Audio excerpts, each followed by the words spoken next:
Hi, DMs, new players, and everyone in between. Welcome back to the guild. How's it going? I'm just tweaking some volumes here.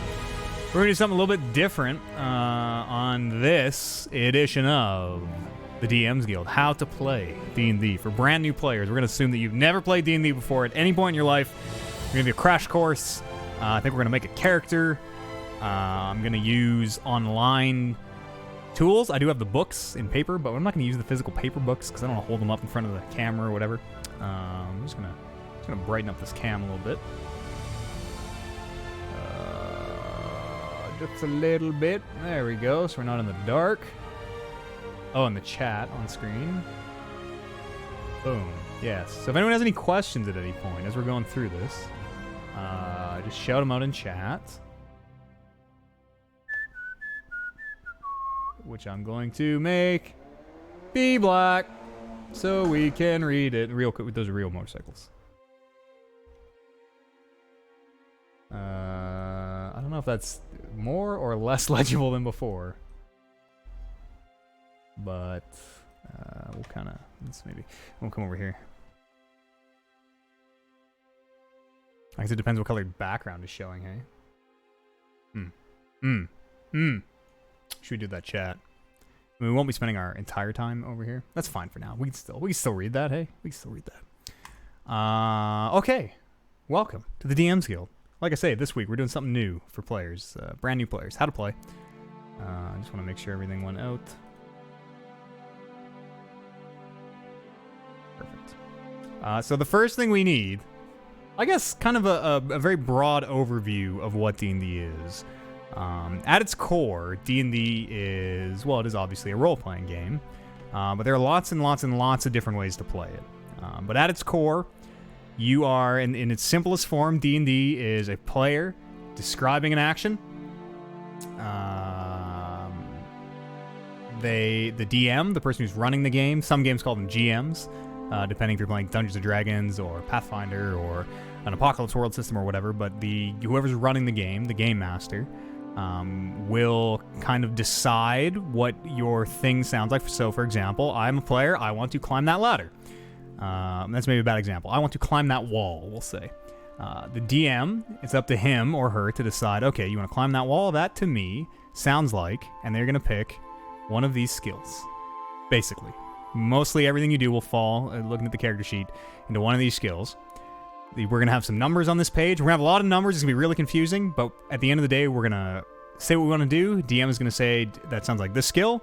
We're going to roll a 20-sided dice, and we're just going to add a number. We're just going to add the little number beside it. And then we're going to give the DM a total, and he's going to decide, you do climb that wall, you struggle up that wall, but something happens along the way, or you fail climbing up that wall. So at its base form, that is all D&D is. That is how combat goes. There's a couple unique things you can do in combat. That is how the moment-to-moment role-playing goes. That is how most of it goes. It's all based around the D20, the 20-sided dice. And say an action, DM says, okay, give me this roll. You roll your dice, you look at your character sheet, add the applicable bonus, give them a total, and they decide pass or fail. And then that kind of shapes the story. Now, obviously, there's a little more to it than that. We'll go into how to get all these numbers and where they all come from and what they mean and how they apply. And this part is a little bit complicated, the making of the character. But once you have that character sheet, that's it. You're done. You know how to play. You just start describing actions. The DM will give you a skill to roll. Boom, you do it. So the first thing we need is a class. Let's see. We're going to pull... Here's a hot tip, by the way, something we're going to do a lot, especially on this version of the stream, because I don't want to use my player's handbook, and especially at the table, I don't want my players taking 10 hours to like, oh, okay, I want to cast this ability, flip through the book.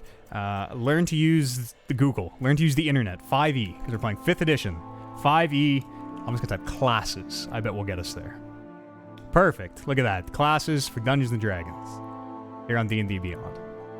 So these are the classes in the base player's handbook. These, what do we got, 12? Barbarian, Bard, Cleric, Druid, Fighter, Monk, Paladin, Ranger, Rogue, Sorcerer, Warlock, Wizard. And the class you play is going to dictate how you play. It's going to dictate what you can do. You know, barbarians, their primary attribute is strength, and they are big physical fighters. Wizards are usually a little more frail, but can cast magic and are learned and know kind of the ways of the arcane. Warlocks have a pact with a demon or a fiend or a dark god is where they get their abilities. Rogues are sneaky thieves. So whatever type of character, whatever kind of, you know, I usually think about it like in video games, I like to be the wizard, the magic user. So I usually like to play warlock or wizard.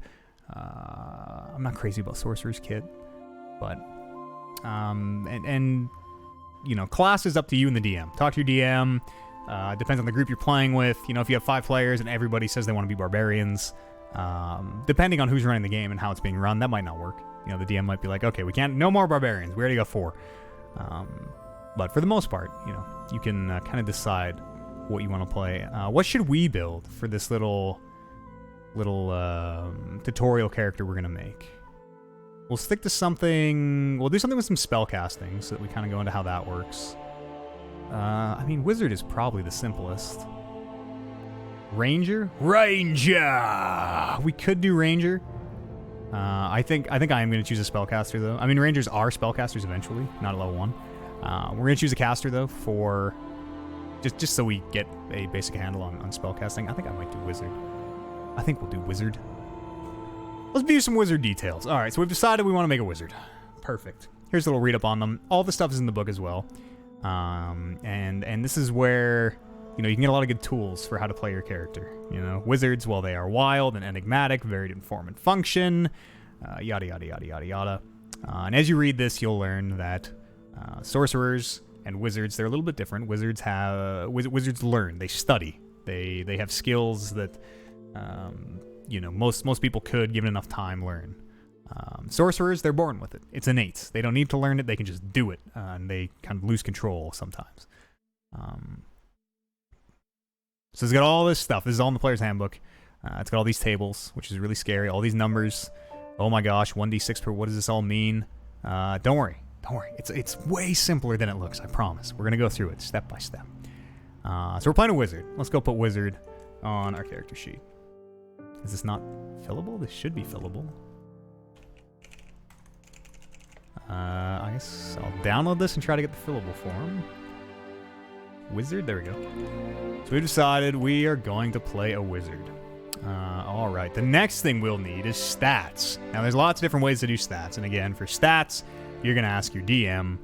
I'm going to see if I can find a dice roller to do them on screen here would be nice. Perfect. We're just going to roll our stats. Like it says in the books, there are lots of different systems. There's you can roll for them, where you let the dice decide. There's a thing called point buy, where you can kind of decide which stats you want to go where. We'll roll for ours, which is usually 4d6. Oh, I guess for dice breakdown, the way that dice are denoted in Dungeons & Dragons, in most games, is the number of dice you want to roll, and then a D representing dice, and then a number representing the sides on the dice. So 1d6 would be one 6-sided die. This is 4d6. This is 1, 2, 3, 4. D for dice, 6-sided. They're 6-sided dice. We're gonna roll 4d6, and we're gonna take away the lowest one. And wow, that's good. What's that? 10, 16. Somebody write this. Scroll down slightly. Oh, yes. Here, I can move my big dumb head. Somebody write these in chat for me. We got to keep track of these. Move my big dome over. Whoops! I broke it. Move my big dome. There we go. 16. All right, let's roll our next stat here. That's 11, 13. Somebody jot these down. Ooh, 8. What's that? 13.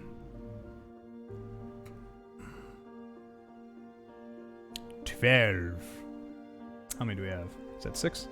1, 2, 3, 4, 5, 6. Okay. That's pretty good. So usually, and again, it's up to your DM. Usually the DM has some kind of rules built in if you can re-roll or keep them or not, whatever. Those are really good. I'm going to keep those.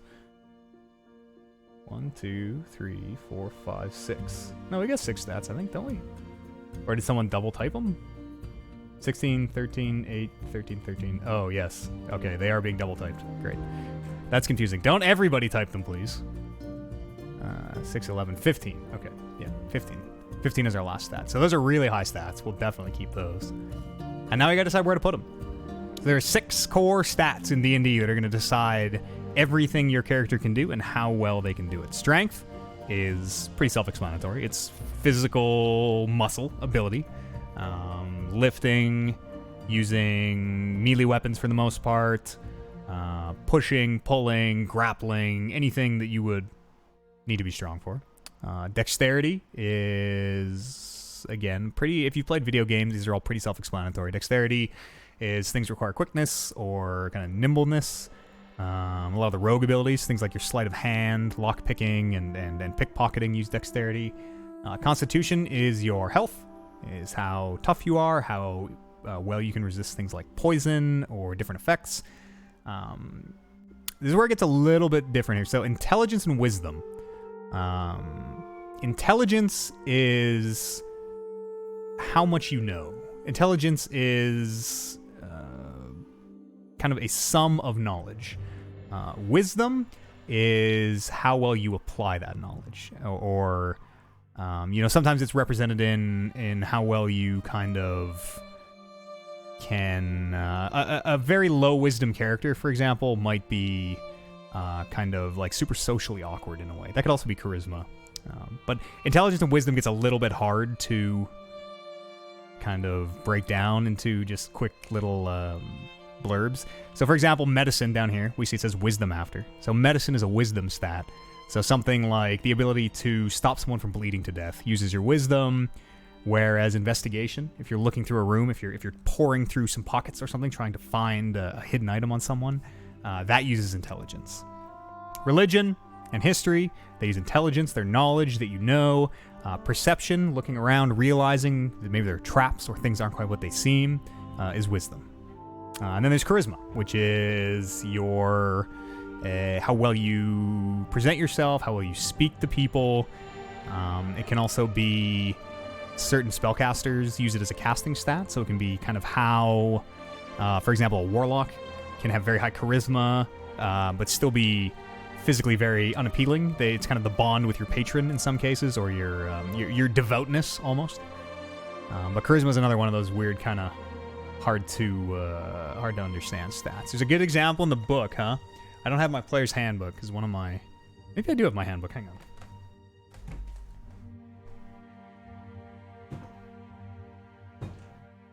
on. No. One of my players has my handbook.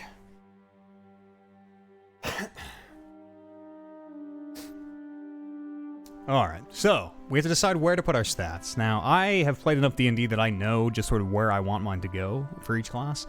But in the book, there will be a quick build, which is perfect. If you're making a new character, quick build, great place to start. This is in the book as well.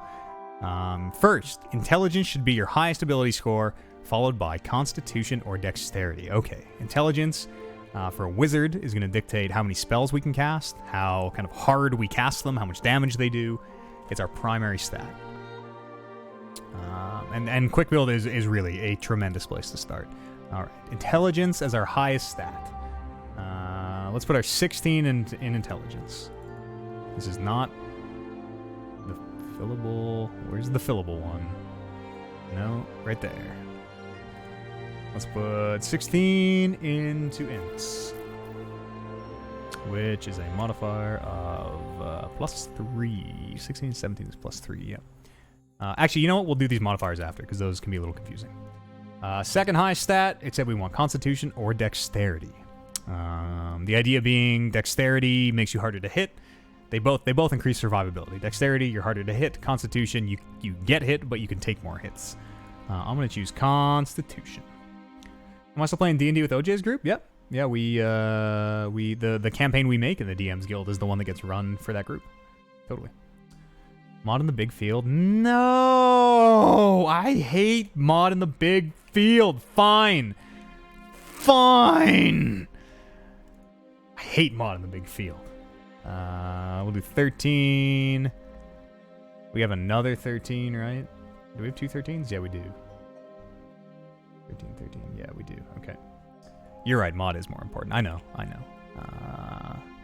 This is hard to keep track of our stats. We have a 12, an 8, and a 15. Oh, we have a 15. All right, let's put 15 in con, 13 in dexterity. I'm going to make 8 be our strength because as a wizard, we're not going to do too much hand-to-hand fighting. You know, we're much more the power of the mind than the power of the body. What do I got left? Damon also hates mod in the big field. Yeah, I know. Because it's backwards. Old character sheets had big number, little number mod. Is why I like it. I don't know what the rest of my stats are. It's not really that important for this character. I think it's 12 and another 13 maybe? 12 and 13? So if it's 12 and 13, I'll do 12 charisma 13. Okay, so we've decided where our stats go. Assuming these are, let's pretend, I think these are correct. If they're not, let's pretend they are. It doesn't matter, because we're not actually going to play this character. But we've decided where our stats go. Now, there's a thing in D&D called modifiers. So, we won't actually be using these numbers for the most part. You know, the 16, the 13, the 12, these big numbers, we won't be using them. They all kind of equate into bonuses. They get crunched down. There's a system in the book. And you just kind of memorize it. I mean, there is... Once you see it, it'll make sense. Modifiers? Ability scores? I know it is in the book. I wonder if it'll show us here. Ah, here we go. Right here. So, the modifiers are what are going to get added to dice rolls. Dice rolls and skills. So if we do something strength related, we're not going to be adding 8. We're going to be adding the modifier, which for 8 is -1. So we're going to fill out all these modifiers. 8 is -1. 13 is... 10 and 11 is 0. 12 and 13 is 1. Is 2. 2 is 3. Wait, 12 and 13 is 1? 14, 15 is 2? Yeah. Is that right? Did I do it right? 12 and 13 is 1. 14, 15 is 2. Yeah. Yeah, 10 and 11 is 0. So if you remember 10 and 11 is 0, then you can get all the other way. In D&D, stats don't go above... Well, it depends, again, who your DM is and what kind of game you're playing, but they don't go above 20 usually. Oh, speaking of stats, we gotta pick our race. Let's pick a race here too. We should have done that right off the hop. Let's have a look at the races.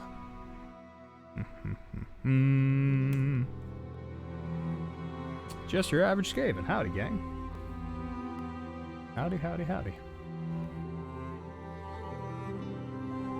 You also roll hit die and damage at once? So do I. So do I. Because you have to know. You have to know how big... For role-playing, I like to roll, yes, 2 attack and damage at the same time. Because the damage dictates, you know, how big of an attack it was, even if it misses. And then the hit roll dictates if it hits or not. So we're going to pick a class here. Again, we're going to stick to just the Player's Handbook stuff for now. But there's a whole wide world of extra races, and they all have different bonuses and things. So every race, for the most part, in the book, every race will have a stat bonus, and then usually a couple other bonuses. So we can be whatever we choose. Usually, and again, not always. Depends what type of game you're playing, right? Do you like to roll dice and min-max, or are you more in for the role playing? If you're more in for the role playing, you probably pick a race more in tune with just whatever kind of a story you have for your character in mind. If you're trying to min-max a little bit, maybe you look at the stats, you know? I might make my wizard a gnome because they have +2 intelligence, and that is my main stat. That said, I like picking human and taking a feat for variant humans, but that's a little complicated. We won't do feats today. Let's just do gnome, I guess. Gnome wizard is classic, vintage. You've been playing for a little while now. I'm going to do just a year and a half. You finally want to do a one-shot. You got all the notes you need. Mini-page monster manuals. Even though you've read through the entire manual, your own notes. You're still scared. You will forget dialogue or what's next. Look it up. That's a very common fear. That's a very, very common fear for a new DM. I don't want to sidetrack us too much, but my advice to you, we're going to be a gnome. Let's pick gnome. My advice to you as a new DM is, you're saying you worry you're going to forget dialogue or what's next. You'd have to look it up. Have notes. Have your notes in front of you so that you can quickly glance at them. Like, okay, man, we're going here. We're going here. We're doing this. We're doing this. We're doing this.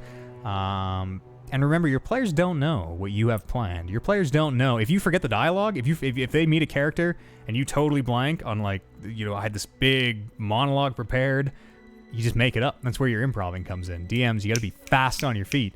You just make it up.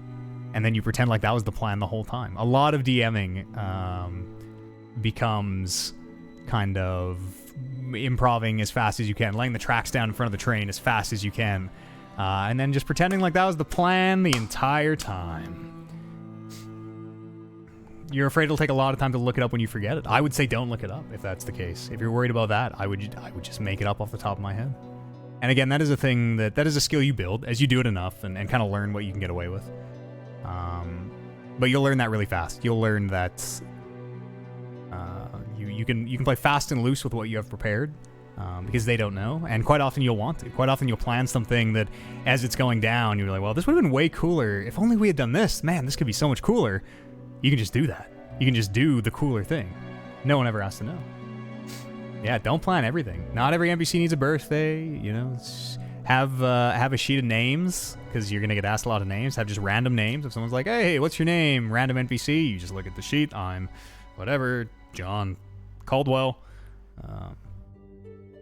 and you'll be fine. You'll be fine. Everybody's nervous their first time. You'll be okay. Ask me anything about D&D today. This is a very different DMs guild. So if we have any questions about DMing or playing or anything, just throw them out in chat. And we probably won't be doing any world building today. We'll be kind of talking about the game, how to run it, how to play. Welcome, Master Mage. Welcome, welcome. So we're going to be a gnome. We decided our wizard, we want to be a gnome. There are a couple different kind of gnomes. We could be a deep gnome. You know, forest gnomes. They get dexterity and have a bit of different abilities. I don't think scribing gnome. I don't know if scribing gnome is actually in the player's handbook, but their rock gnome is. There'll be lots of different variants for each race usually. We're just going to pick standard gnome because they get intelligence +2. Boom. It's also going to tell you your age, alignment. Again, it tells you what most gnomes are. But keep in mind, we are heroes. We are exceptional. We have a destiny about us. We are not most gnomes. So if we want to, be a different alignment, we can. Size, heights, speed. This is a gameplay thing that we'll need to know. Walking speed is 25 feet. And then a couple abilities, languages and cunning and stuff like that. So let's go ahead and put gnome in. We are a genome. What if your players want to do something your one-shot has no thing for, and you can't think of something off the top of your head? Give me an example. Like set up your one-shot, just roughly. We're in a deep dungeon or whatever, and give me an example of like what you're worried the players might do. It's a lot easier. We can kind of work with examples. So we're gonna be a gnome, which means we get +2 intelligence. I like to do it like that so I don't forget that I'm getting +2 from something. A lot of folks will just put 18, especially if your sheet is one of the ones that does the math for you. So our intelligence goes to 18, which means our modifier goes to +4, which is fucking awesome. And we have a couple other abilities. So dark vision. So I would just write these all down on my sheet. Again, we won't spend too much time on this stuff. I'll put it under features and traits probably. But we have dark vision, which if you don't know what it did, you would put this down on your sheet. Because there's going to be times where the DM doesn't know all the rules also. It's almost impossible to know this huge encyclopedia of material by heart. So quite often the DM is going to ask you things like, what's the range on that? Oh, you have dark vision? What's the range on your dark vision again? Because there's lots of different dark visions. There's 60 feet, there's 120 feet, there's 300 feet. There's a whole bunch of different ones. So you need to know the player. You need to be able to quickly, boom, my dark vision is 60 feet. So any information that's going to help you remember what your things do, put it on your character sheet. I can't stress this enough. I have a group of players. They're pretty new, so they're kind of learning. They're getting a lot better at it. But when we first started playing, we would look up everything in the book. Everything. Turning pages. Every turn in combat was starting to take 2, 3, 4, 5 minutes. And it was getting bad for a while. But we started taking a few more notes and writing our stuff down. 60 feet of dark vision. Now I know. Let's see here. Back to Skaven for a sec. You're in a Wild West town, preparation for a bandit attack. They asked the group for help. Okay. And now you have a few things the group can do to improve the defense against the raids. But what if someone wants to set the forest on fire where their base is? What if somebody? I mean, you know, what if somebody wants to set the forest on fire? You could go down that path. You know, kind of play it out. Okay. First of all, how are you starting the forest on fire? Right? Kind of make the players do a lot of the work. They say we want to set the forest on fire.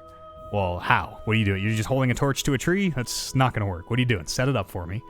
And then, you know, you can kind of play it out.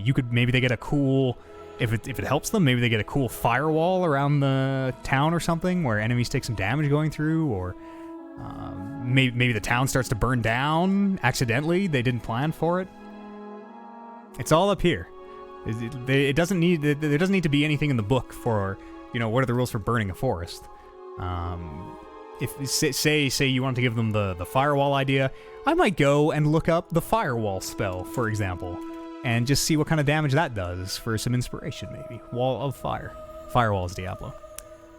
You know, 5d8, okay, that might be a little extreme for level 1.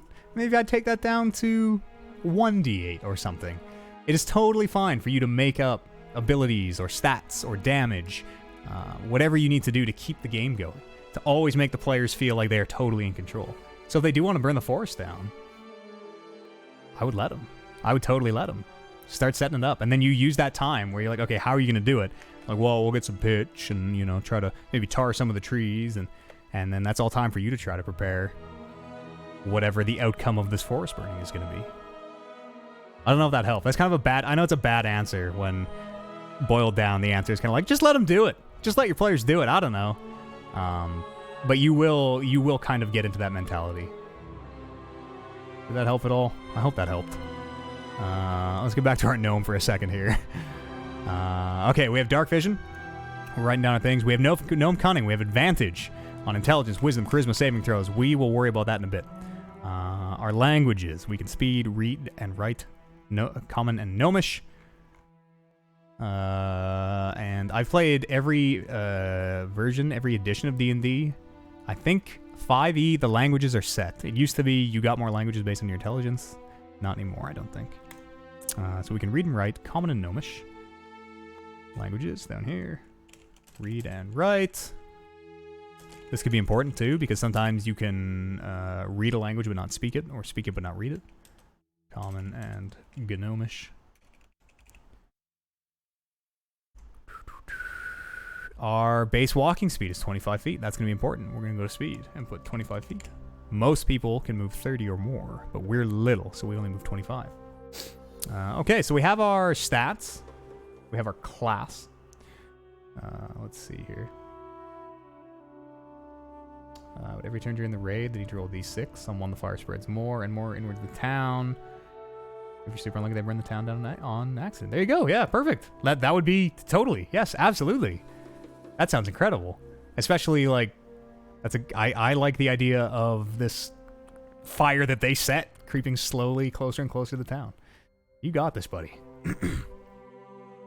You just thought yourself out of your first hole. That's all DMing is. So we'll start. Sorry, I keep getting a little sidetracked here. We have our class, we have our race, we have our stats and our bonuses. And now we're gonna fill out some. Well, let's go back to the thing here real fast. So if we go back to our wizard page, which I've totally lost. Here we are. And again, I would just say follow the quick build again for, if you want advice. Because it'll give you some kind of some things to think about for the future. So every class in D&D has some abilities that go with it, like we have here. They will also have what I usually call a specialization, a spec. It's usually 3. It kind of varies depending on the class. Sometimes it's 2, but it's usually 3 different paths that you kind of pick. Wizards are weird because they choose a school, but they have lots of different schools of magic to choose from. But you don't do level 1. It's just something to think about for the future. What kind of a wizard do we want to be? Do we want to be... and we can use any of the schools of magic. Do we want to be evocation? Do we want to use fire and lightning and burn and blow up? Do we... Oh, invention. That's a new one. Do we want to be... I can probably just do them off my head. Divination, for example. and kind of look into the future and sort of scry. Do we want to be transmutation and work on turning, wood or iron into other materials? They'll all have a thing in the book, and they'll all have unique abilities. So it's just something to think about. Most of the classes are at 3, some are at 2. But another thing to keep in mind, we don't have to choose yet, not until we level up.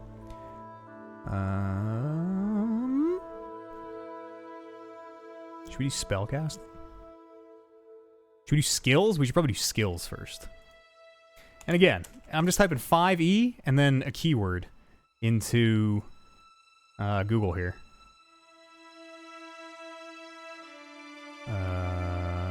Because we don't have the book. Reminding myself, again, this is not skill by like third. Let's see here. I'm trying to remember how many skills we get. It used to be a function of your intelligence modifier. You think I just find the PHP? So if you do, and oh, perfect. Wait, is this the real PHP? All right, this is illegal. If you do have the PHP, it's nice because it goes through it in order. You can actually just flip through the book, page over page over page over page, and it'll say, okay, skills, flip, okay, spellcasting, flip, okay. So it's really nice to be able to go through like that. One of our veteran DMs, because I don't have my PHP on me, remind me how choosing skills works. I know it's based on class. Oh, here we go. We just choose to. It's not, yeah, that's right. Languages, skills, it's all just in the book on class. Okay. So as a wizard, we can choose to from Arcana, History, Insight, Investigation, Medicine, and Religion. And there are going to be some things that give us some other stuff. Our backstory. Our, what do they call it on the character sheet? Our background is going to give us some of this as well. So for these, to know what these are, you kind of, I mean, they sort of say what they are. Some of them are a little counterintuitive. But remember, the skills are the things that the DM is going to decide what an action is. Right? You're going to say, I want to do this. The DM is going to say, that sounds like a skill to me. That sounds like whichever of these skills. Roll that dice, add that bonus. And just to go through them, they're all pretty self-explanatory. I'll go through the ones that get weird. Acrobatics and athletics seem pretty similar. Athletics is strength. Acrobatics is dexterity. So athletics would be something like trying to push a rock, trying to move a big rock out of the way, or climbing a rope. I always make, if you're climbing a rope hand over hand, when I DM, I make that athletics, because that is strength. That is raw strength. Acrobatics, that's more dexterity based. That's more if I'm trying to kind of skip, like hop across stones across a river or something. Or maybe like creep through some tree cover above someone. That would be more acrobatics. Animal handling is what it sounds like. You know, your ability to command animals or work with horses and things. Arcana is your general knowledge about the magical world. Athletics is how good you are at climbing. Acrobatics is how good you are at rolling if you fall. Perfect. That's a great way to think about it. Deception is deception. It's exactly what it sounds like. Tricking people, lying to people, misdirecting them. History is how much history you know if you have studied at libraries or read up on history. Insight is a little tricky. Insight is a weird one, and a lot of DMs use it differently. But insight is your ability to read another character, to kind of tell if they're lying to you or if maybe they're bluffing. To try and like really to gain some insight into their true motivations. And a lot of DMs use it a lot of different ways. Insight kind of we'll get into it. Intimidation is your ability to intimidate, obviously. Investigation is it can be a couple things. Investigation can be physically searching. Physically looking through a space, trying to find treasure amongst rubble, or look for traps, or anything you are kind of actively looking for. It can also be asking around a bar for information. It can also be more of a social thing than a physical looking with my hands thing. You have a PDF if I want it? A PDF of what? What? Excuse me? Also some inner knowledge as well for insight. Yes. Insight can also be inward insight as well. Medicine is, it's medicine. Your ability to, you know, bandage wounds and that type of thing. Or maybe like diagnose a disease or something. Nature is nature stuff. Tracking animals through the wilderness. Identifying plants. Kind of anything to do with the outdoors. Perception is a little bit different than investigation. Perception is this is going to sound exactly like investigation, but you have there are two kinds of perception. You have a passive perception down here, which we don't have to worry about choosing or anything. That is your ability to just passively notice something. If someone is following you or sneaking up on you or hiding, your passive perception might allow you to see them. Perception, the skill, is it's a little bit different than investigation. It can be, again, scanning a tree line, trying to see if somebody is maybe hiding from you. It is much more... I like to think of perception as I'm standing here and I'm looking around. I am from where I am surveying the field. Investigation, I'm getting up and I'm physically looking through something. I am moving things. I am having to ask around. Perception, kind of looking with your eyes. Or it doesn't have to be eyes, right? Smell. Any of your five senses. Investigation, kind of more actively searching through things. Where are we? Performance is performance. You know, your ability to sing, dance, entertain, to, you know, put on a performance. It's a little bit different than deception. You know, if you're trying to lie to somebody, you might think that might be performance, but you know, performance is more a and again, they get so ephemeral, and a lot of DMs will use them in different places, but performance is much more of a think of it almost like an art, a performative art, whatever that is. Persuasion, your ability to persuade people. Religion, like history and arcana, is how much you know about religion. It can also be used in a couple different ways. Some people will use it as kind of it can be almost a measure of devoutness in some cases for some DMs. It can be used to, you know, to communicate in your religion or to identify other religions. You know, it doesn't just have to be a general knowledge. It can be knowledge that you have about your religion. Sleight of hand is, you know, sleight of hand. Things with your fingers. Nimbleness. Things like pickpocketing. Some people use it to disarm traps. There's a different role in the book for disarming traps, but some DMs will use it for that. Stealth, your ability to not be seen, your ability to hide. And survival. Survival, again, is another weird one. It kind of goes hand in hand with nature in a way. Let's see what the book says as survival. See, the first autocomplete was survival versus nature. Let's see. Might ask you to make a wisdom roll check to follow. Okay, so I put follow tracks under nature. Might ask you to make a wisdom check to follow tracks, hunt game, guide a group through the frozen wastes, identify signs that owl bears live nearby, predict the weather, avoid quicksand or other natural hazards. Let's see what it calls nature.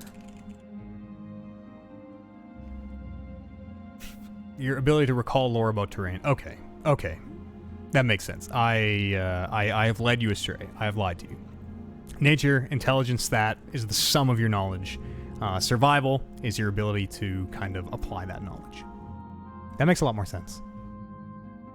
That makes a lot more sense. I've been doing that wrong in my games as well, actually, so that's shame on me. I just learned. I've been using nature checks sometimes for tracking. So them's all the skills. That's everything you can do in a D&D game. That list of 1, 2, 3, 4, 5, 6, 7, however many it is, 20-ish skills, will cover every single action outside of combat that you can take in a D&D game, more or less. Is this a recording? No, this is live. It's just, I mean, if I took everything the chat told me immediately at face value, we would be so far up shit creek.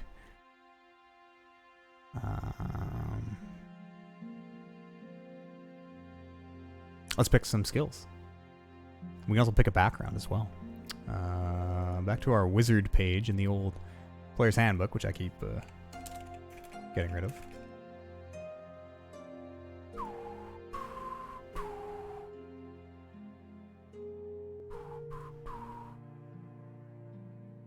Okay. Skills.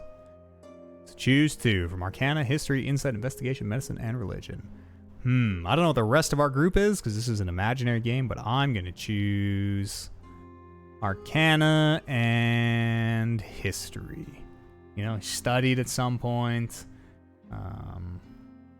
Oh, am I recording this? Oh, I see what you mean. This one, probably yes. This one will probably go out publicly. Usually these DMs Guild VODs are only available on our Patreon, which is how I can do this full time. This one I think will publicly be available though. So we're gonna choose Arcana History. I also want to make sure this isn't 26 hours long. So just a little dot. This is what this means on the. This is what these little dots on the side of this. This is the Adventurers League, the Wizards of the Coast, kind of the official character sheet. These little dots mean that you are proficient in a skill, and that's what we're choosing. When we do from this list, we are choosing what we are proficient in. We are proficient in Arcana, and we are proficient in History. Right there, Arcana, right there. So what that means, there's something called the Proficiency Bonus that every character has. Here it is right here. Every character will have a table, Proficiency Bonus. We're at level 1. Our Proficiency Bonus is +2. There's a spot for that in our character sheet. Let's go right down. +2. Oops, not equals 2. Patreon greater than subscription. Yes, because Twitch takes like 50% of the sub. Patreon takes barely any. So we have a lot more. Yes. Patreon greater than Twitch sub. Yep. Lots of good content on the Patreon as well. Twitch sub gets you the emotes. So our proficiency bonus is +2, and this will change. It changes really slowly, so people always forget about it. 5th level, it goes up to +3. 9th level, +4. Starts at +2.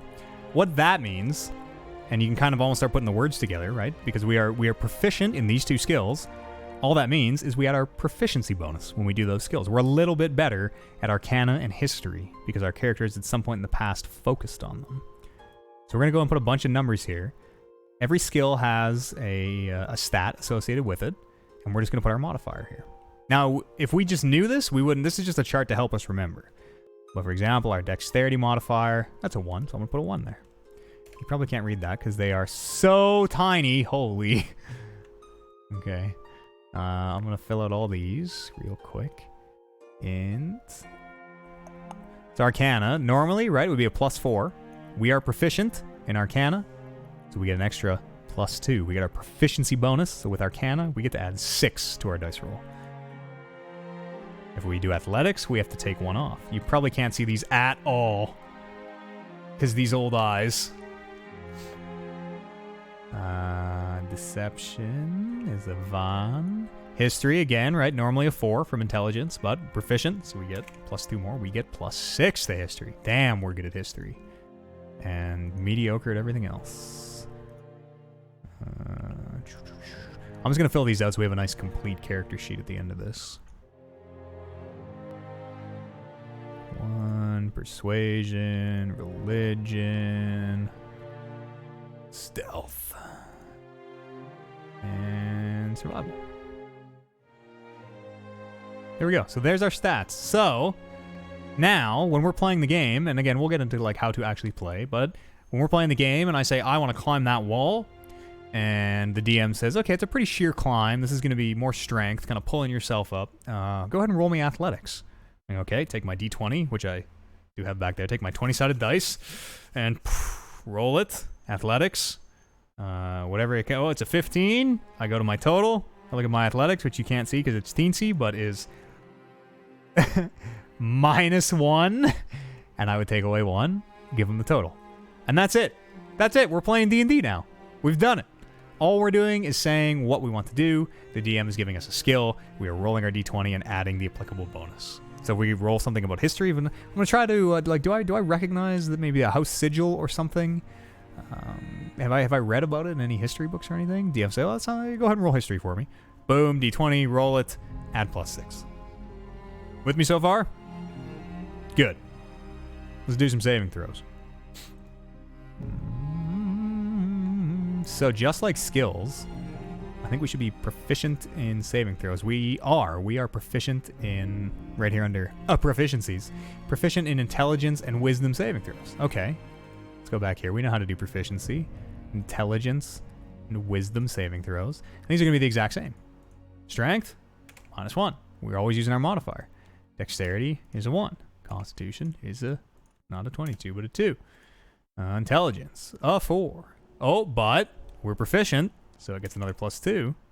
So it's a 6. Wisdom, also proficient. 1 + 2 is 3. Charisma is 1. And these saving throws are special kinds of throws that the DM will ask you. It's you are literally saving. You're trying to save yourself, right? For example, a Constitution saving throw might be if you accidentally drink poison or something, or if there's an attack that has a chance to poison you, there may be a Constitution saving throw to see if you have the fortitude to resist the poison or not. A lot of psychic attacks will be wisdom or intelligence.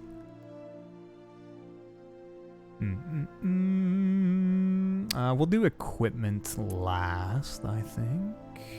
What else do we gotta do here? Let's do some hit points. Yeah, so book calls for it, and most DMs do it like this. First level, you take max hit points. Usually. Depends. Sometimes you roll. You know, totally up to the game. The DM who runs it. But we'll assume that we're playing just fairly standard. Max hit points. Which, we go to our wizard page in the player's handbook. Like we're going to keep doing. Let's see. Should say hit points. Here we go. Hit points. Hit dice. So we have 1d6 per wizard level. Oh, yeah, right here. Perfect. Hit points at first level. 6. So we just take the max plus your Constitution modifier. The book will lay it out for you just step by step. And now that you know what a Constitution modifier is, you know how to find your hit points. 6. What's our Constitution modifiers? 2. So our max hit points are 8. I'm going to just put them down here for the big number so you can see them better. I know this is current. You use this for current and this for max, but we'll just do it like that. Temporary hit points, don't worry about that. That's a totally different thing. Hit dice. This is another stat that it should say in the book.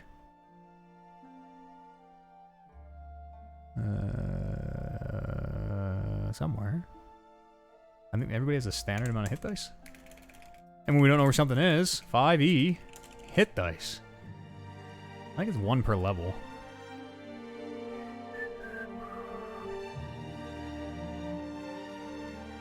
One per level, right? DMs? Yeah, 1 per level. Yeah. So you will have, if it's 1 per level, we have 1 hit dice to spend if we want. We'll go into what that is. Actually, because I just pulled the sheet up. So glad you asked. What's a hit dice? Well, a character can spend 1 or more hit dice at the end of a short rest, up to the character's maximum number of hit dice. So, we'll get into this again as we play, but there are 2 kinds of rests in D&D. There's a short rest and a long rest. Long rest is, we won't worry about the technical, don't worry about how long it is or whatever, but a long rest is basically a full night's sleep. You get everything back, spells, hit points, refill everything, reset your character sheet. Short rest is way shorter. If you don't have a whole night, you know, if you're in the middle of an attack or something, maybe there's an army's invading and you're trying to hold them back, you don't have an entire night to go sleep for 8 hours uninterrupted. You just take a short rest, 30 minutes, where you can spend your hit dice to heal up a little bit. It's kind of like a catch your breath mechanic almost. Let's do some spells. How about that? Spellcasting, little bit complicated. Let me make sure I know how it actually works. Because 5e is different. So, all right, we'll worry about learning new spells after. Wizards are a little bit weird.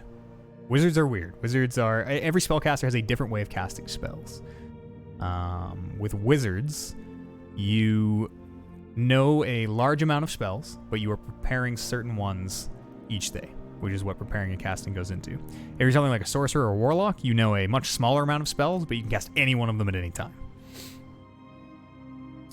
So the wizard table shows us how many spell slots we have to cast one of these spells. Yep. We'll go into that. To prepare the list of spells. Okay, so this will be every morning. All right, we'll pick our spells. So cantrips. What are cantrips? Well, cantrips they used to be called level 0 spells. But cantrips are very, very low power spells that you can cast infinite times per day. Anybody can cast as many mendings as they want. You can use them over and over and over and over again. They are very low power spells, and the abilities of what they can do usually reflects that. So we get to pick 3 cantrips, which means we need to go to the Wizard spell list, which is a big, long list in the player's handbook. Boom. And this is going to list out every spell we can take. Every single one of these spells. This is where it gets a little intimidating. Every single one of these spells has a cast time, has a range, and has an effect. So you're going to have to know a little bit at least, and you can get a good idea just kind of from the name of them. You know, Firebolt, that probably shoots a bolt of fire. Look at that. You hurl a modifier at a creature or object within range, make a ranged spell attack. We'll go through all this. Casting time. Let's talk about the spell stats here. Casting time, how long it takes you to cast the spell. 1 action, that just means 1 turn. You get 1 action per turn. Sometimes you get 2, or it'll as you get higher levels, you can kind of start to do things where you cast more spells. But for the most part, casting time 1 action, that's going to be your turn. It takes a turn. That's what you're doing, using a fireball. Range, 120 feet. This will be important for your combat. Every spell will have a range. Some of them are in cones or cubes, or some of them will have a little bit of different ranges or area of effects. Components. Beside components, you'll see a V for verbal, an S for semantic, or an M for material. Verbal spells, something with a verbal component, and it's totally up to your DM if they use this stuff or not. Some will, some won't, some depending. But verbal means you have to make noise with your mouth. You have to utter the arcane words. You have to physically say the spell. So if you have, if you're gagged or something, you might not be able to cast a verbal spell. Semantic is you have to move your hands. You have to be able to gesticulate and move your fingers in some kind of way. And M, if something has an M, let's find a spell that does. I know haste has an M. That's a material. So for example, if we want to cast haste, we need a shaving of licorice root. Most DMs won't enforce the M. A lot of times it's kind of a tool for you to roleplay. You know, if the material for haste is a shaving of licorice root, when my wizard casts haste, he goes into his pockets and you can see him kind of fumbling around and eventually comes out with a piece of licorice root that he bites down on between his molars and whoosh, casts haste or whatever. However you want to do it, right? Maybe I rub the licorice on whoever I'm casting haste on. Some spells will be they have very expensive materials. I don't know if the wizards have any of them, but things like Revivify, a lot of the kind of bring back to life spells will have, you need 300 gold of diamonds. So some of the material costs DMs will enforce them, especially for the higher level stuff, as a way to, make sure you're not just, I'm just reviving. I mean, we can just die instantly because I can just snap my fingers and revive somebody every day. I'm not familiar enough with the wizard spell list to know if there's any good examples here. I know Revivify is 300 gold worth of diamonds, which is one that comes up all the time. So we get 3 of these to pick. Let's pick Firebolt, which is a D10 at 120 feet. Flammable objects ignite if it isn't being worn or carried. Okay, so we can use it to, like light desks and things. Anything that isn't worn or carried. I wonder if my character sheet has a spell list. It does. Perfect. Cantrips. Firebolt. Now, if I didn't know what Firebolt did, even if I do know what Firebolt does, which I do, I'm still going to put the range down, 120 feet. I'm still going to put the damage down, 1d10. And then I just know. When I cast Firebolt and my DM says, what's the range on that again? And it's 120 feet. I'm good. So yeah, okay, perfect. Right? I'm just keeping notes for myself. Anything that keeps me out of the book so I don't have to spend time and slow everybody down all the way. Does every caster have a spell focus? Spell focus removes the need for material. Again, it depends on which... I mean, they do. It depends on what kind of a game your DM is running.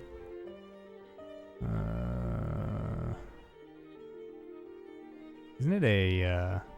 yes, Arcane Focus. As a spellcasting focus for your wizard spells. So, again, even if you do have a spellcasting focus... I think every class has them. Maybe don't quote me on that, but check the book. quite often DMs will really what this is supposed to be, kind of in the game sense, just the metagame sense.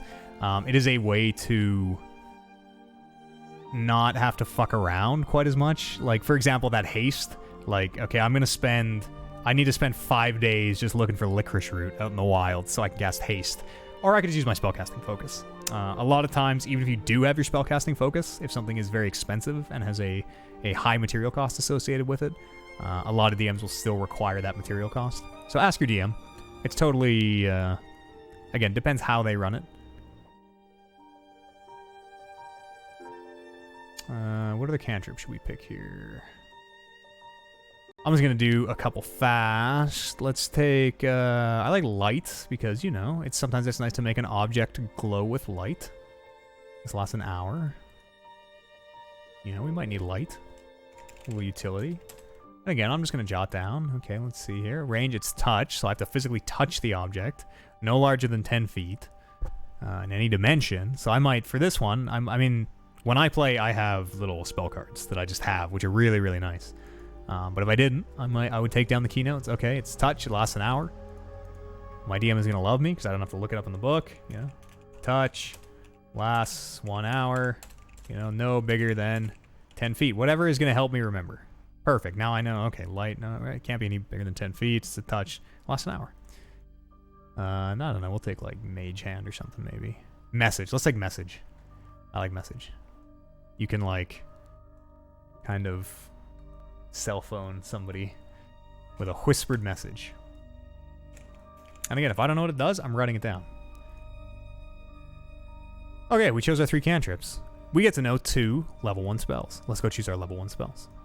Oh, we gotta do our background too after this. There's a thunderstorm has blown my curtains closed. Level 1 spells. I'm gonna take Burning Hands, which is a classic. Oh, love Burning Hands. And Shield is fun. So here's one where the casting time, when we look at this casting time, it's a little different. It says a reaction. It's not one action, it's one reaction, which you take when you are hit by an attack or a target, or targeted by the magic missile spell. I didn't know that. Shield only, it does work against magic, but only magic missile. That's super interesting. We'll go into what this means. We'll go into what is the difference between an action and a reaction. Again, it's not as complicated as maybe you're making it out to be in your head, though. Don't worry. Don't get scared. But we'll take Shield. Shield's fun. So we have a little bit of survivability if someone attacks us. Alright, we're gonna know how many spells we can cast.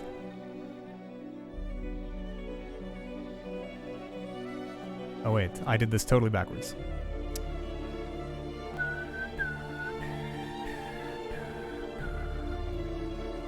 I did this, I'm playing like a sorcerer. I apologize. This is the wizard. So wizards are the different kind of spellcasters. We almost forgot. For a wizard, we get to pick from the entire book. Every day, in fact. So every day we wake up, because we know a lot of spells. Remember, we know all the spells. We know we're such a vast repository of knowledge as a wizard.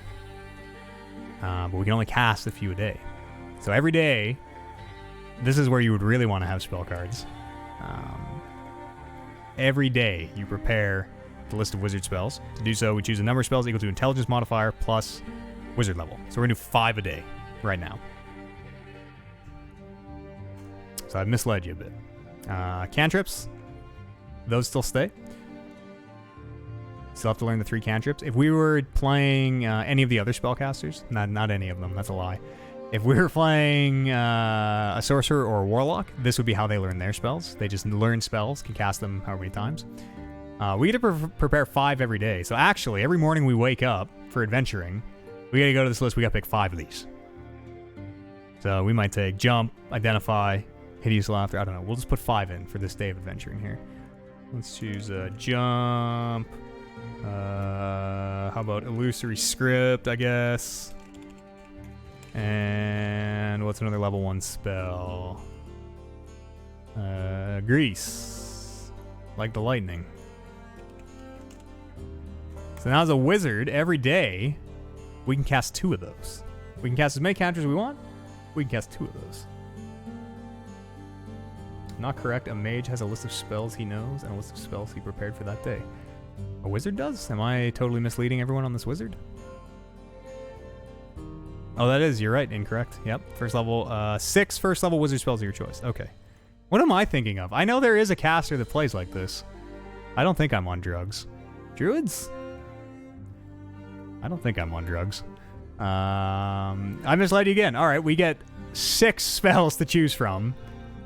And then every day we prepare our intelligence modifier plus our wizard level. Okay. Okay, that makes way more sense. Thank you for keeping me honest. Druids, clerics, so on. There you go. And it kind of goes to show, like, as the DM, do you need to know absolutely every little detail? No, totally not. Totally not. Collectively, between you and the players at the table and the knowledge of the internet, you either kind of figure out most stuff, or a lot of times you're like, well, for today we're going to do this. I will look it up when I get home. We'll get a rules call on that. All right, so we have one more spell. I always play Warlock. I like playing Warlocks a lot. I think Warlocks are the most fun spellcasters and the most fun to roleplay. Let's take Unseen Servant.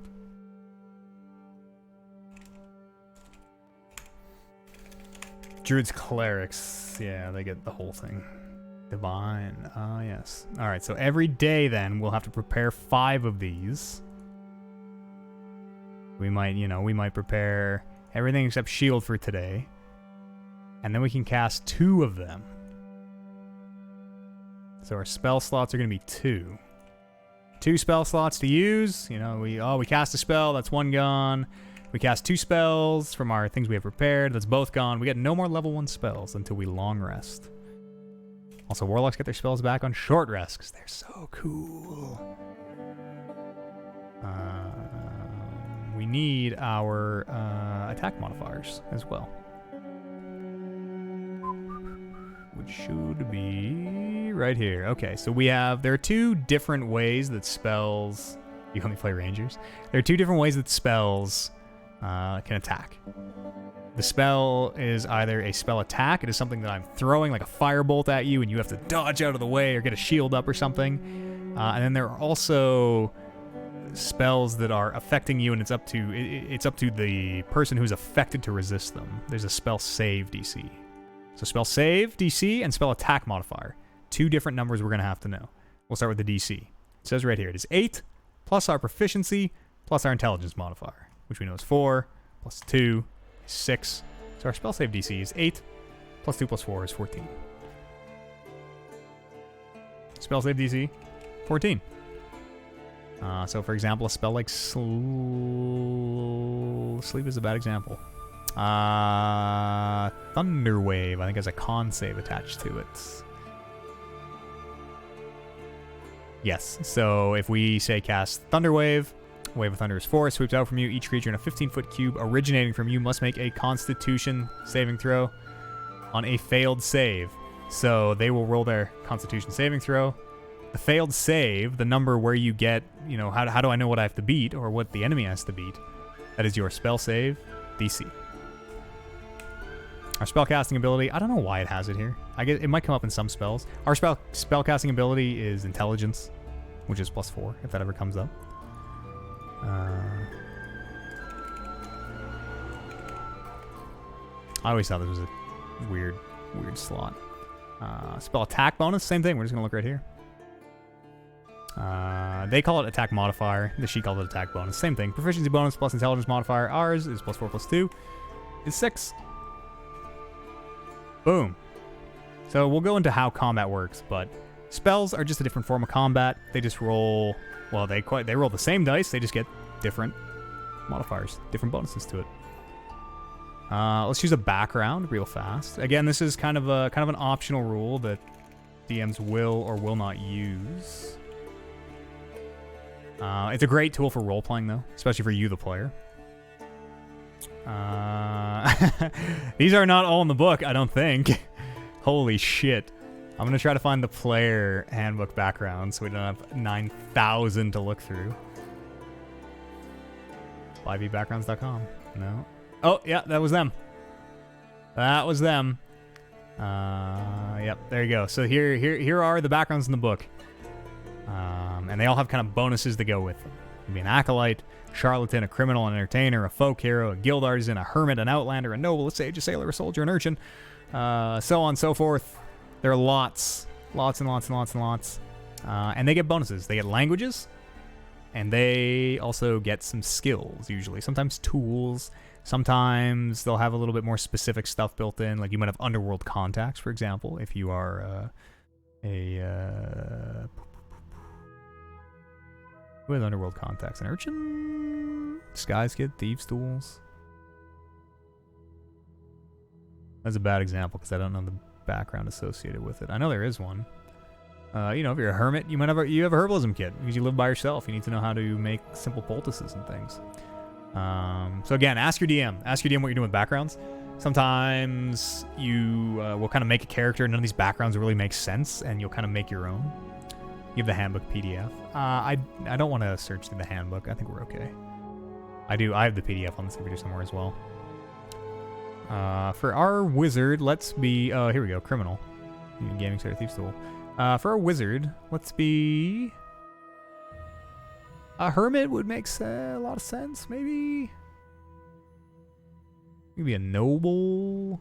Again, it depends on the character, right? This is whatever the backstory of our character is, whoever our character is, which we're not really thinking about today.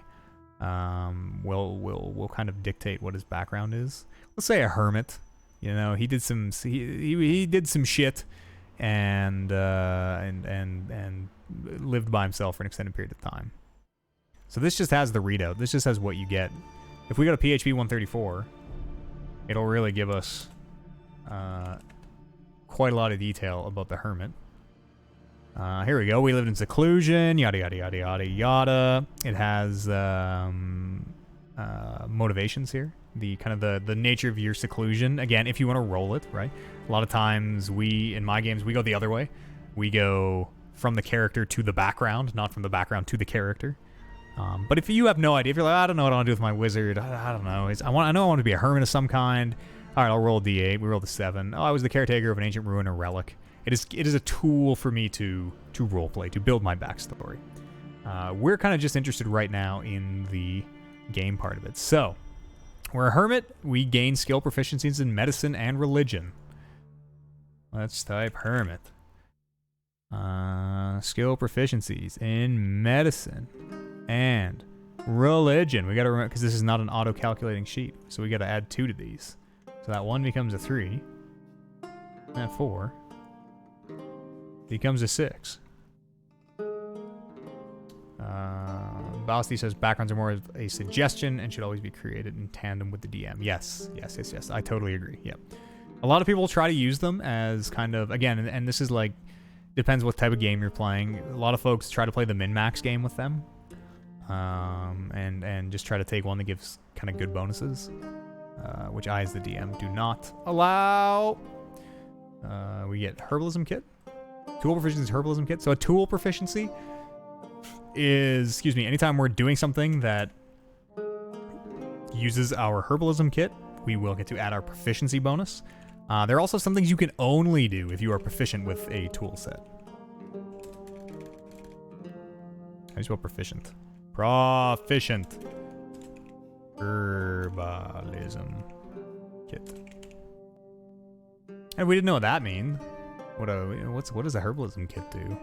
Well, in the book, under the items, there is a entry for Herbalism Kit. I'm just gonna search 5e Herbalism Kit.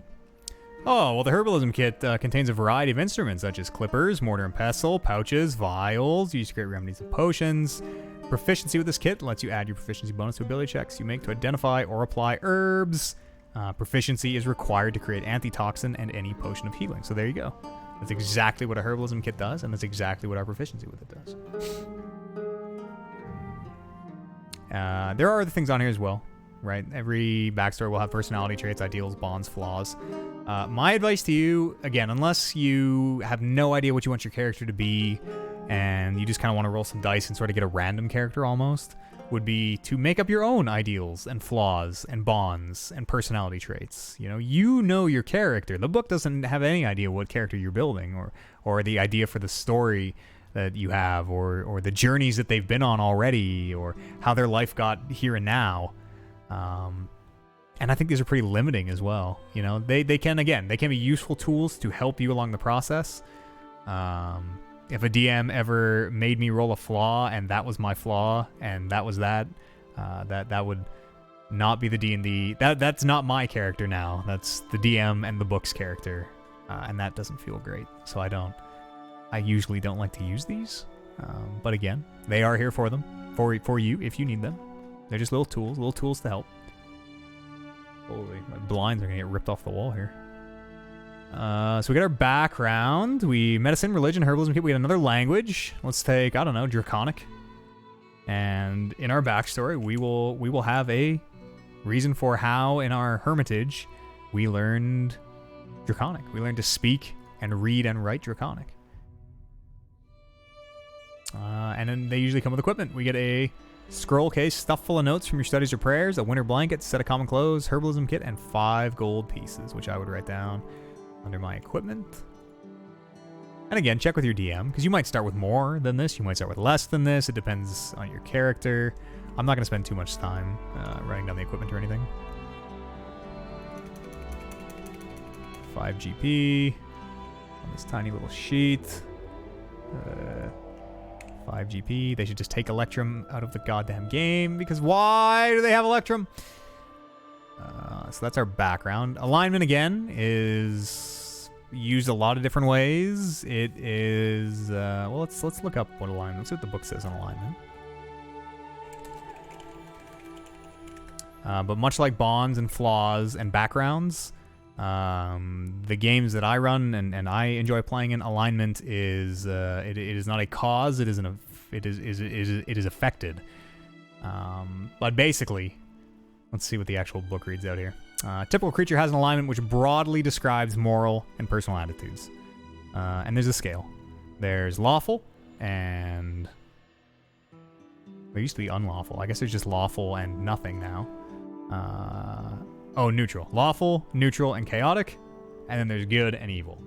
They can be lawful good, neutral good, chaotic good, and lawful neutral. Again, these are so kind of amorphous and arbitrary in a lot of cases, and very, very hard to apply sometimes. We're like, well, my character thinks this is good. Is he neutral evil then? That we typically don't. A lot of times alignment won't come up even, unless there are some classes like paladins and clerics and some of the divine casters where the alignment kind of fits into the actual playing of the character. For the most part, though, you know, don't. And again, it depends. If your DM says, okay, everyone's got to be lawful good, well, that sucks, first of all. But second of all, okay, well, we have to obey the law. You know, we have to be counted on to do the right thing by society, which usually means obey the laws. And it's totally up to your DM. You know, you'd have to have a good long talk with your DM about alignment. Does anybody use Electrum? Nobody uses Electrum. Electrum is between gold and platinum. It is the half step between them. Nobody uses Electrum. It's super stupid. So for our alignment, again, we don't really know what kind of character we're playing. We don't know the party we're in. You know, we haven't really figured out our backstory. Probably going to be neutral good. Probably going to be neutral good, which is kind of just the catch-all of, like, you know, we are a vintage standard kind of hero. We do the best we can to help others according to their needs. Not always within the confines of the law. You know, sometimes we're Batman, kind of in a way. Although Batman is more chaotic good, really, than anything. But don't get hung up on alignment. A lot of people will, and a lot of people will try to bring it out in the game of like, well, your alignment says neutral good, so I don't think you would steal, you know, I don't think you would pickpocket this person here. Honestly, they should take alignment out of the game. It's no good. Play your character the way you want to play it and readjust alignment later on. Yes, that is the way to do it. 100%, Bousty. 100%. But that is up to your DM. So try to convince your DM that's the way it should go. We're getting pretty much done. We just want to have a character built here. I'm going to fill out the rest of this pretty fast. And then we'll kind of just go through the very basic playing of it. We'll go through combat, which is kind of the most structured part of it, the most rules to obey. So let's get some equipment. Let's see. In our player's handbook, it'll tell us what we can use, what we're proficient with. Armor proficiencies, none. We can't wear any armor, so that's easy. Tregar Windwolf, sure. We did the name of the character super doesn't matter. All right, sure. Tregar for this little tutorial character we're making here. I don't know. It's Windwaffle. There you go. Old Grey One. Howdy. Welcome to the DM's Guild. Doing something a little different this week. Instead of our world building, we're doing a little tutorial. How to play D&D for new characters. We're making a character. We're doing it all. I got that messy chat on screen. It's a little bit of a Hello there. Thanks for your follow. Equipment.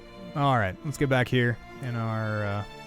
I'll try to keep this kind of off the side a little bit so we can read it. No armor proficiency. Okay, that makes it easy. We can't use armor. If we could, let's just look at armor because not everyone will play a wizard. In the books, there are a lot of different armors and they are broken into types. Yes, heavy armor. That's why is it? Oh, I was gonna say why is heavy armor first? Light armor, medium armor, and heavy armor. Different classes will be proficient with different stuff.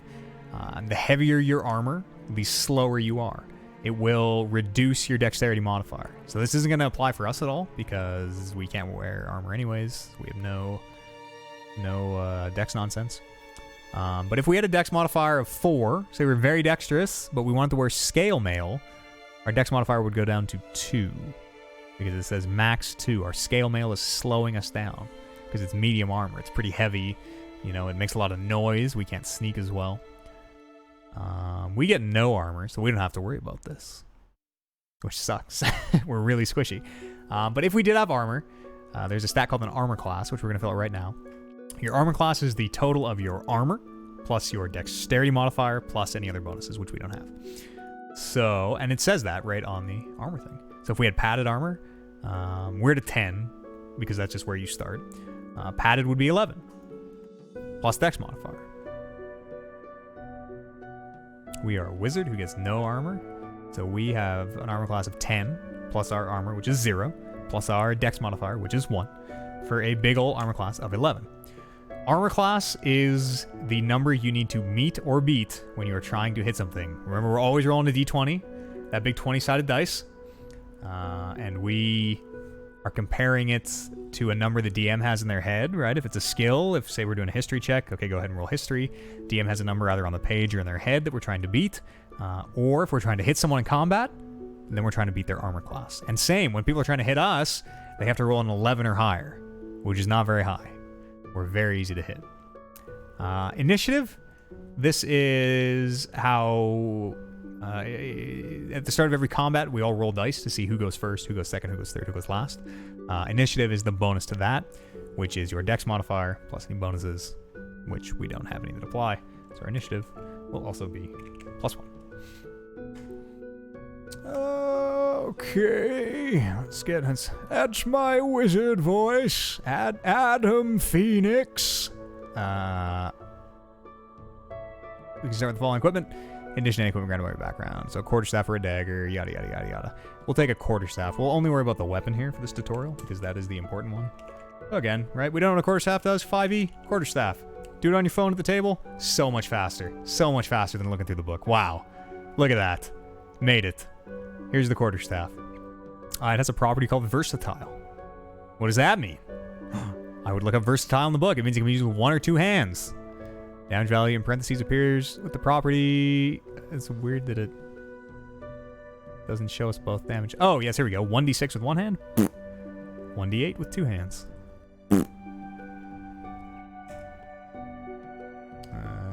We'll take a quarterstaff.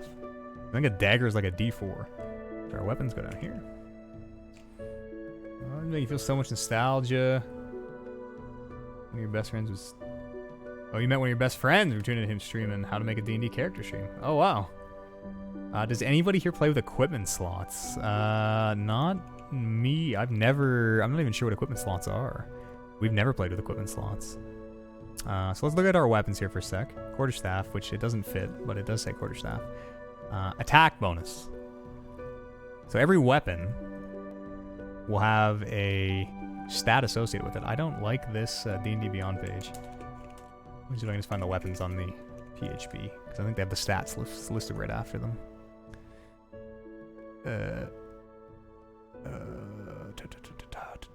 Quarterstaff, 26 bludgeoning, Versatile.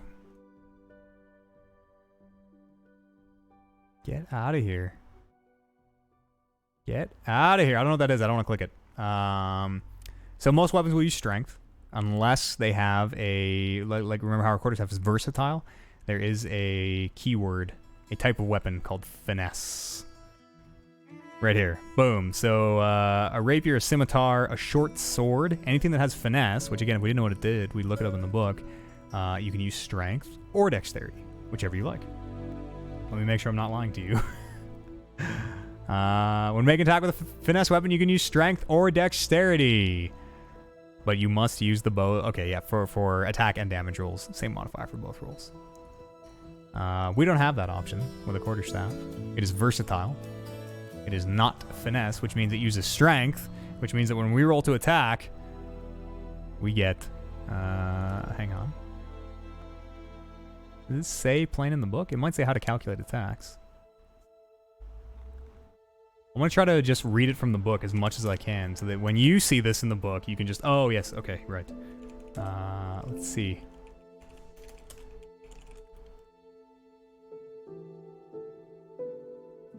Combat? I don't know what the heading would be in the book, is the issue. I know how it works. Determine surprise, establish positions. Yeah, this is... Don't look at this. This is going to confuse folks. This is going to make you upset. Don't read this. Don't read this. Well, I'll just tell you.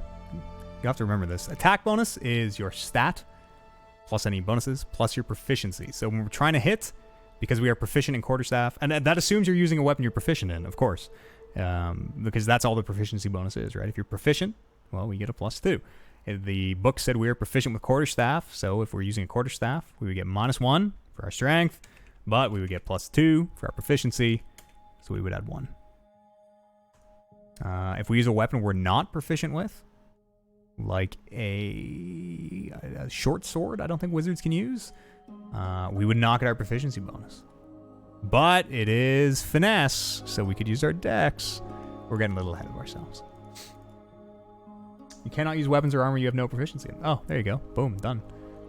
Easy peasy. I'm not crazy about that weapon personally, because Matthew Eades, even if I know how to use a dagger, I could pick up a short sword and probably still figure out enough in real life how to stab you a little bit. I would be bad at it. I would definitely have some penalties. But I could pick it up.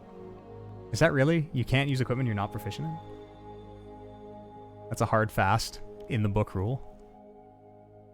That's confusing. We need to go back to our wizard page. I lost it.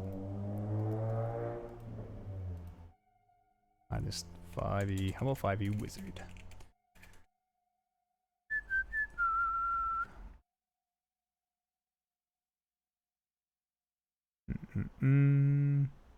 What, did our music die?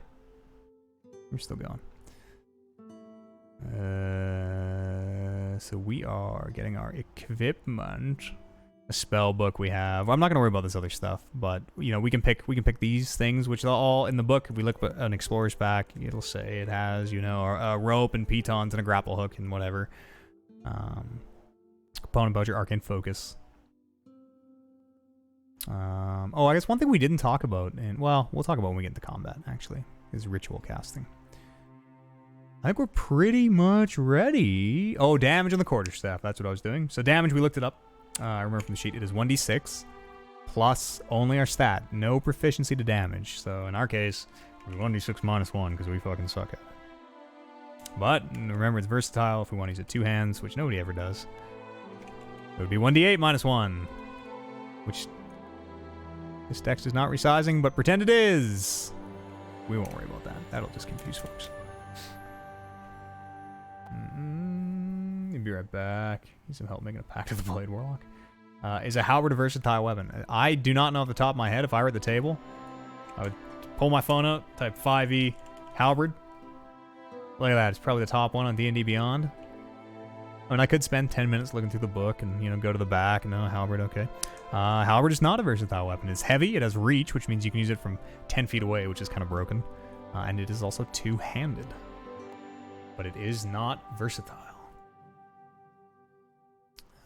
Okay, so we have our equipment, we have our character, our passive wisdom is, does it say on here? I believe 10 plus.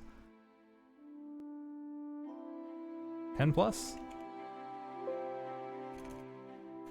If it isn't it is not a character specific thing. There are lots of little things that are the same every time that you kind of forget. Passive perception.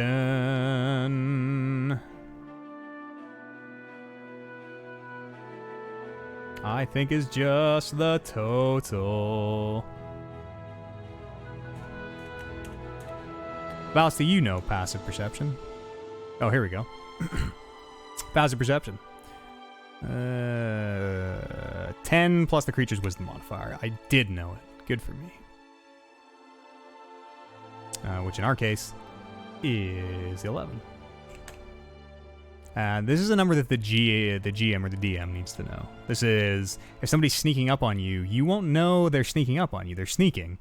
But you still have a chance to see or hear them. And it's kind of a way for the DM to keep hidden.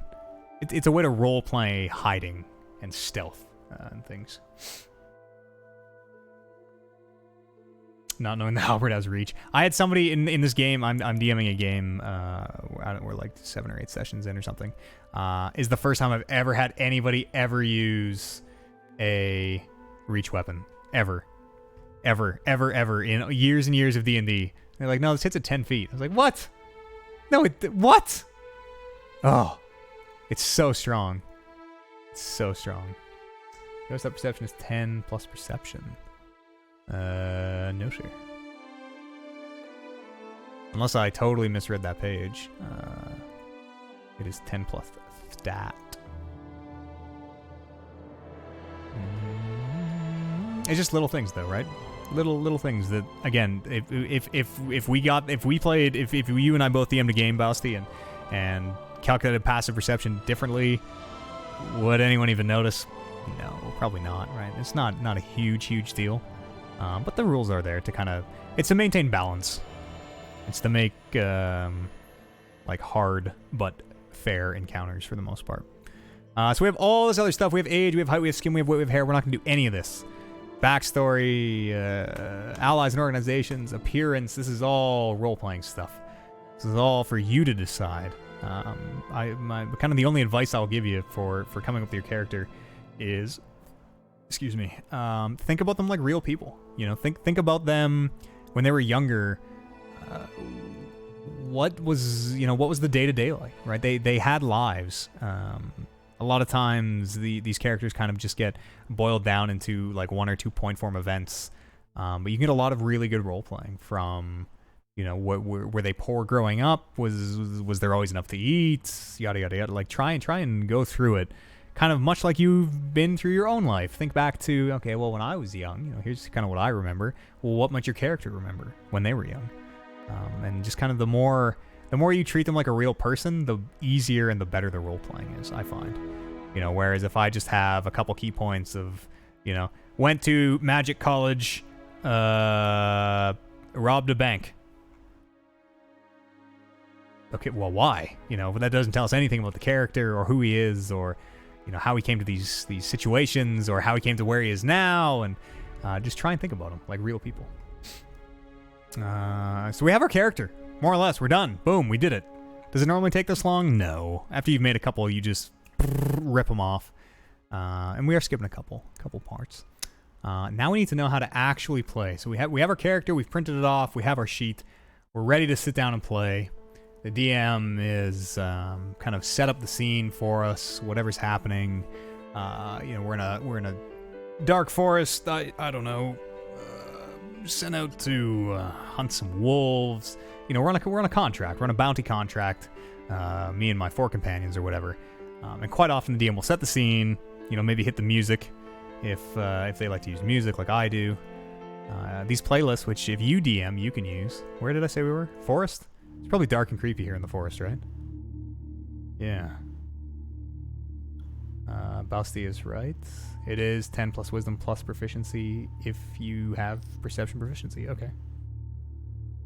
Oh, but not plus perception. Not plus perception. So we were both wrong. Oh no, I guess that is plus perception. I guess that's the exact same thing. That's just a different way of saying it. Yeah, you're right. You're totally right. You're totally right. We are not proficient, so it doesn't matter for us. But if we were, this would go up. Okay, thank you. So, our DM has set the scene. Yeah, you're totally. I'm with you. And quite often they will ask you, at least this is how I do it. I like to set the scene, and then I like to ask my players, what do you do? Control is yours now. I have set the scene. I have told you where you are and what you see and hear and smell and feel and why you're here. Take it away, players. And this is where D&D becomes this almost this improv game, this role-playing game, where you can say or do, for the most part, most DMs will let you say or do anything you want. Anything that is reasonable that your character could conceivably do that you want. Quite often, those things will have consequences. So if I want to immediately attack my party and try to kill my friends, I could. Probably. The DM would probably let me do that. Would my friends want to play D&D with me anymore? No. Would I die because there's 4 of them and 1 of me? Yes. But you do have freedom. And use it. It's a fun, powerful tool where we're going to be coming up against challenges. So let's say that as we're kind of progressing our game, and there are kind of 2 main game modes to think of. There's non-combat and then combat. So right now we're in non-combat. As our game progresses, we're going deeper and deeper into this forest or whatever our DM has planned for us. And we come across a very swiftly flowing river. Too large to jump across. We could maybe ford the river. We could kind of find some ways around. I'm gonna try and I'm gonna see if I can find some kind of a. Let's see what I have. Do I have a rope? If I have a rope, I'm just gonna try and maybe throw a rope and a grapple over. I don't. So I'm gonna see if I can. I don't know. Are there like vines nearby or anything? Right. I'm gonna just kind of improv to my DM what I would like to do, what I'm gonna try to do. The DM might say, well, vines. Well, you're you're in a forest, and the type of vegetation makes sense. Go ahead and roll me a whatever he decides, a survival check if you want to try to find the kind of, or maybe it's a nature check to see if we know which type of vines we need to find. I get my D20, I roll it. Let's do a dice roller. So try and find some vines to cross this river or whatever, kind of like a grapple, so we can pull ourselves across. DM has told me it's gonna be a nature check, which I will tell you that as the player, don't argue with your DM. If the DM says it's survival and you, the player, are like, well, I think it might be wisdom more. There's a polite way to bring that up. Be like, not nature. No, survival. Don't argue with your DM. In the moment, it slows the game down. And your DM will probably get you back at some point. If he says whatever DM says, yep, okay, roll my D20. He said survival. I rolled a 12. And I'm just adding bonuses. Survival, let's see. That's a tiny little number and hard to see. 12 plus 1 is 13. I rolled 13. And the DM in his head has a number that I either meet or beat. And if I did, then maybe I find the vines I was looking for. I find a good length of them, and just kind of the way they've sort of grown, spiraled around each other. They kind of naturally have braided into rope, actually. They're pretty strong. Great. We found the vines. Now, maybe here you go, friends. I got some vines. One of you guys who's good at the throw, and try and throw it over there. Okay, our fighter who's very strong, he's going to try and... We don't have a grapple, so it's going to be hard, but we're going to try and loop this vine rope onto a rock on the other side of this river. Okay, well, the DM says that sounds like acrobatics to me. You're trying to kind of position this rope. It needs dexterity. Go ahead and roll acrobatics. So our fighter, he rolls his D20. Okay, he's got 15. We'll use our stats. 15, we said it was Acrobatics. Plus 1 is 16. And we tell the DM, we rolled a 16. DM has a number in his head. It was probably 15. 15 is usually, that's difficult but achievable. So with a roll that good, our DM hopefully will tell us we made it. Yep, we did well enough. We hooked the rope on. It kind of snags a rock, and as we pull it, it manages to stick, and it does seem pretty firm as you kind of give it the tug test. And now we can use this to, help us ford this river or whatever. We're just improving whatever we want to do as the DM is putting challenges in front of us. Just narrate an action. Just describe in your head. Don't worry about these stats. That's for the DM to figure out. A lot of people try to, they'll look at the stats, especially when they're new, and say, okay, I want to do an athletics check, I think, and that's for the DM to decide. Just narrate what you want to do. And you don't need to know anything about D&D to do that, which is why anybody can pick up one of these character sheets and kind of just understand, okay, D20 plus number equals DM will tell me success or failure, because we all know how to talk. We all know how to speak, right? We all know how to say, I would like to try, I just want to try and jump the river or whatever, and the DM will decide what that is. And then there's a second part of gameplay, combat, which is very, very, very, very similar. It's just a little bit more structured. It's on the rails. It's the very first thing that happens in combat, usually, unless there's any kind of fooling, is everybody rolls initiative. Initiative is the order you go in. It's a D20. Like everything we roll, unless it's damage or unless something says specifically otherwise, pretty much everything we roll is a D20. So for initiative, we roll our D20. We get a 9. We go to our initiative box on our sheet, which we calculated previously, plus 1. So we got initiative 10. The DM's going to write that down. You're going to write down 10. Everybody, including the monsters or whatever in the encounter, everybody in the encounter is going to roll initiative, and initiative is going to decide who goes in what order. So we all roll our initiatives, yada, yada, yada. They all come in. DM says we're first. Oh, wow. 10 apparently is top of the initiative list. Great. We get to go first. There are some standard combat actions that you can do in combat. It's a little bit different than the kind of the social part of the game, the improv part of the game, because there are a sort of a set list of things you can do in combat. And they're called combat actions. Which, I might have a sheet, actually. There's a cheat sheet. I wonder if this is the one. Yeah, which I highly recommend for new players. So don't worry about a lot of this. There's a lot more info than we need. But there's a great cheat sheet. So on every turn of combat, you have a movement, and this thing is broken down beautifully. You have one movement, so you can do one of these things. Perfect. I love this sheet. Wow. You can, and again, don't worry about, some of these are pretty specific. But you can move. You have a movement. You can move 5 feet. You can do it in any order. You can move 5 feet. You have one action. In your action, you can do one of these things. You have one bonus action. In your bonus action, you can do one of these things. Bonus actions are a little special, so usually you need a class thing to tell you if you have a bonus action. You have one reaction a turn. You can do one of these things. This cheat sheet is tremendous. Then there are some conditions and things. But you have one movement, one action, one bonus action, one reaction per turn, because your reaction is quite often not on your turn. Movement, action, bonus action have to happen on your turn. At your fellow DMs, what are your usual DC? Did you take time to decide on the DC? You almost always use DC 10 or 15. Not 100%, but 95, and you feel lazy. I have some set numbers, usually, depending on where the party is. We're like level... We're almost level 4 now. So I have like very difficult. I have like tiers almost. Very difficult to do. Difficult. Reasonable. Easy. Which might be, 17. 13. 10. Lower than 10. Another question. Your reaction only works if you use the ready action in your turn as far as you know.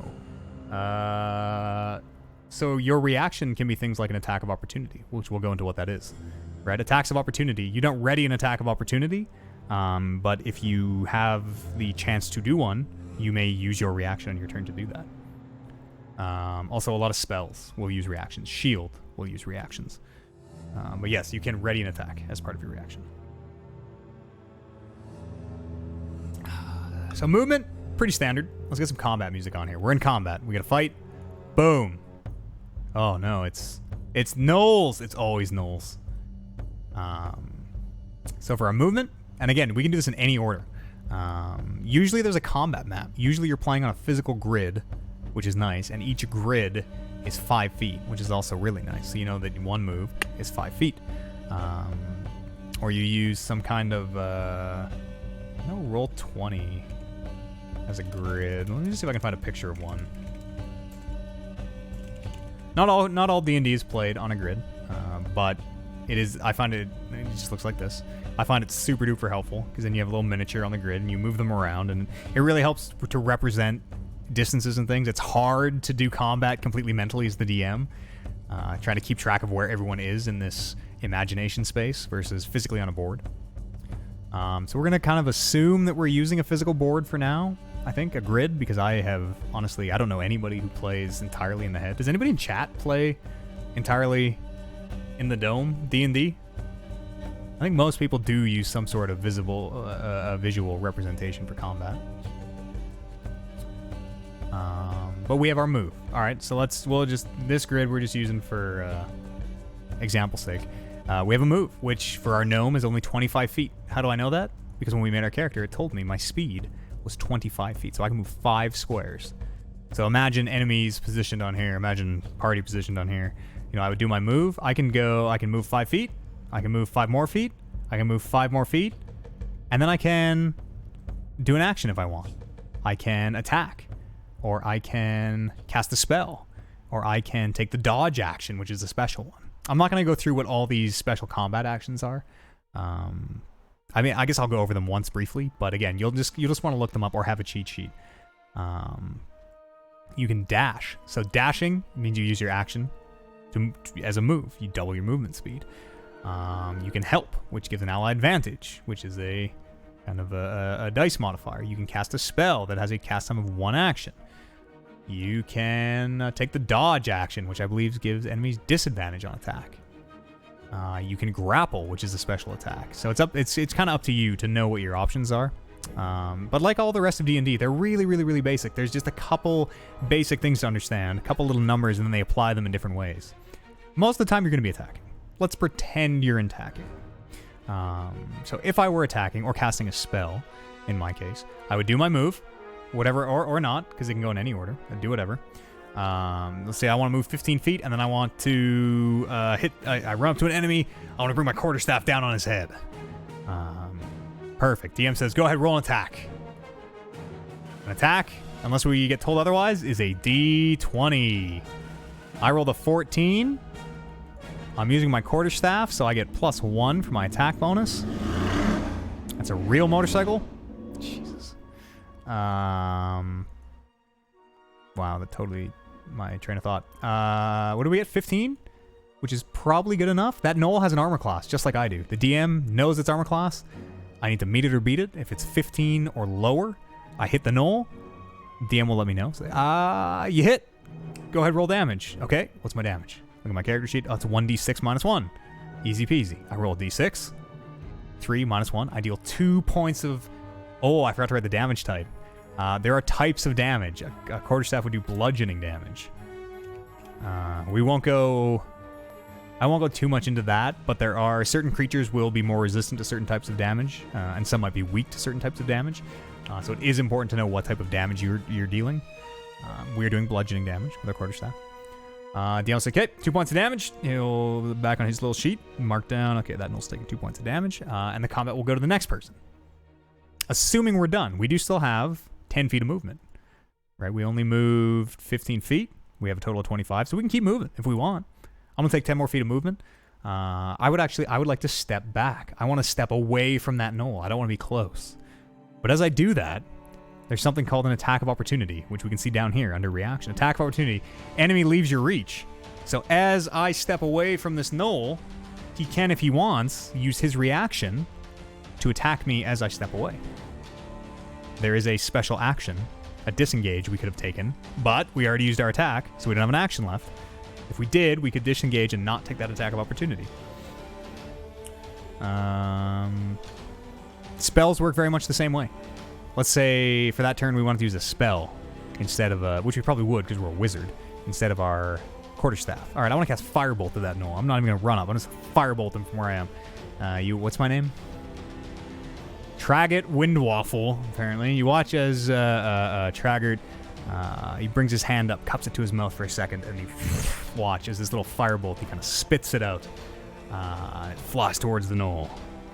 As I cast firebolts. DM's like, okay, great, go ahead, roll an attack. I know that firebolt is a ranged spell attack. I roll my d20. Because unless we get told otherwise, we're always rolling a d20. Wow, 18, hell yeah. Plus my spell attack bonus, right? I would look up, I would have my firebolt spell written all down. I would know exactly what it does. I just know in my dome. So what do we get? 18 plus 6 is 24. 24, certainly good enough to hit that knoll. Go ahead and roll damage, the DM would say to us. 1d10, I have it written down. I don't even need to look it up. 10 damage. We do maximum damage. Perfect. DM would write down, this knoll takes 10 points of damage. And that's it. That's all combat. You know, it's different. The enemies are doing this exact same thing. They have the exact same kind of abilities and game actions to take as you do. They might have different spells or weapons or different kind of monster abilities, but they have one action. They have a certain amount of movement. They have a bonus action. And there are a few more complicated things you can do. I don't think they're honestly worth going into until you kind of get a handle just on how the combat goes. But you can do kind of more complicated things. You can ready an action, which is an if statement. Talk about crits and fumbles. Okay, we'll do. You can ready an action, which is it is an if and then statement. So, for example, I'd like to use my turn. Spells are weird also with readying, but we won't worry about that. I would like to ready Firebolt in the event that let's say we don't see these knolls yet. I'm going to ready Firebolt as soon as I see a hostile within range. And the DM's like, okay, great.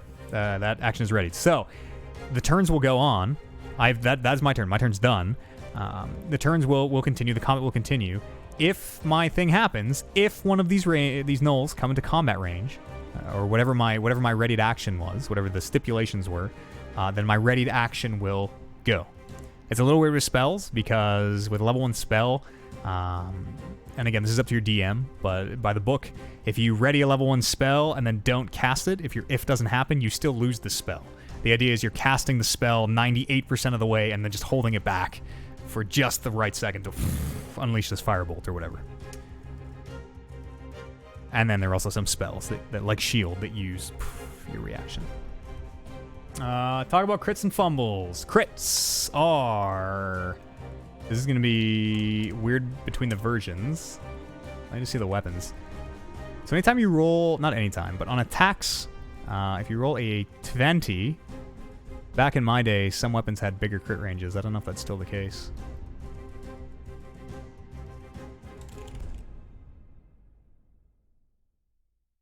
I don't... Yeah, I don't think they do. No crit ranges for weapons. I think it's all just 20s now.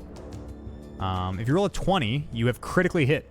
You did... Wow, you as you brought your rapier in to stab at this enemy, you got him right in the eye. Huge damage. You do double damage. You roll the 20. So you double your damage dice, not your bonus. So let's say we're attacking with our quarterstaff. Our 20 comes up on our d20. Wow. Wow. Welcome to the DM's Guild. We legit rolled a 20 right when I called for it because I'm amazing. That's a crit. Incredible. We're going to roll our d6. And there's a couple different ways to do this. You either double the dice, or some DMs will let you roll 2 dice. I mean, we say before, because we said nothing, we'll double the dice. So there's a 2. We roll a 2. We double the dice, and then we add our bonuses, which in this case is -1. So we would take our 2, doubled is 4, -1 is 3. We would have crit for 3. We don't double the bonuses, only the dice. Fumbles are the opposites of crits. Fumbles happen on a 1. They are an optional rule. Not a lot of people... Actually, I think most people probably do use fumbles because they used to be a real rule. Let me just see. I'm pretty sure it's an optional rule now. Yeah. So fumbles used to be if you rolled a natural 1. Let's see here. I just want to see what some of these other folks have kind of come up with. Yeah, they used to be called critical failures, but if you roll a 1, things can go really bad. And there's no set rules for them anymore, but the way it used to be, and the way I still run them sometimes, is, let's say, for example, I'm trying to shoot my hand crossbow between my allies. It's kind of a tight shot. You know, the enemy's under 3/4 cover, but I'm taking the shot anyways. Pew! I rolled a 1. Oh, shit. I critically fumbled. There's probably a good chance I'm going to hit one of my allies now. So if I rolled a 1 on the D20, and again, this is optional roll up to your DM, the DM might say, okay, go ahead and roll again. You know, let's see if you recover this fumble or not. And then based on the outcome of that roll, I might hit my teammates. Like, something might go wrong. My crossbow might break. It is a spot where the DM will throw a wrinkle in that we maybe didn't anticipate because we rolled really poorly. Not a lot of folks do that. Long but funny idea. Peasant cannon. A friend once told you that combat round takes 6 seconds. That's true. Keep that in mind. 1 round of combat is about 6 seconds. You only roll initiative once per enemy group, which means you have 500 peasants in a line. With the one in the back of trunk. Oh. That's interesting. I don't know if I would use initiative to let my party break the laws of thermodynamics, but maybe. So that's combat. In a nutshell, that's all you're doing. That's D&D. We basically just played a little bit of D&D. There's no DM or player divide, but we were doing it for real. That was it. That's how a lot of my games go. You know, there's 2 kind of phases to think about it in, right? Combat, where you are kind of stuck on this more sort of structured kind of these set actions you can take, which just make yourself a little cheat sheet. Eventually you'll come to know them, and you don't even really think about them. I'm just going to swap back the music here. Bousty, well, thank you very much for those very generous 100 bits. Oh, you got to go. We're wrapping up here right now anyways. Thanks very much for hanging out, for all your excellent DM advice as well. Bousty, seasoned DM, who knows some of these rules better than I do. Back to peaceful here. If you're a DM, by the way, these playlists, love them to death. These are the best tool I ever brought to my game. They're available for you over on my website, talkingreckless.com. If you click that D&D page. Where was I? Sorry, sidetracked. 2 parts. Combat, non-combat. Combat, we're kind of in an order. Pardon me, we can do these kind of set things. You can still roleplay all the social stuff in combat. A lot of people don't do that, but you totally still can. Anything you could do out of combat. If you still want to climb that tree, you can still try to climb that tree in combat. That would be your action. Right there. Look at that. Improvise. Boom. So don't forget, a lot of new players think that, you know, the role playing kind of stops when they get into combat. A lot of players break it into, okay, here's the part where we can role play, here's the part where we roll dice, here's like the game part of it. But the best D&D games are just seamlessly all together rolled in like that. So just be creative, you know. Ask your DM. Don't be afraid. That's what the DM's there for. Ask your DM. If you're unsure about anything, or you want to try and do something that you're not sure if it's in the rules maybe, or not sure how it would work, just ask the DM. Always ask. You know, the worst they can do is be like, I don't know if you'd be able to do that. You know, the worst they can do is say no. And what more likely will happen 99% of the time is they will totally find a way for you to do that. That's what being a DM is all about. Any questions? We went through a lot. I hope I covered. I hope this was useful to new players. I don't know. That's my short 2-hour guide. How to make a character. That's to go from 0 to ready to play D&D. We're gonna wrap this episode of the DM's Guild. We do this every week. Usually we're world building a little bit more. Well, usually we're world building as opposed to not world building. If we head over to talkingreckless.com here, the slowest website in the league, and click on the D&D tab, we got some. Here's our world that we've been building. Here's these fancy Spotify playlists I use, which I just love to pieces. The best tool I ever brought.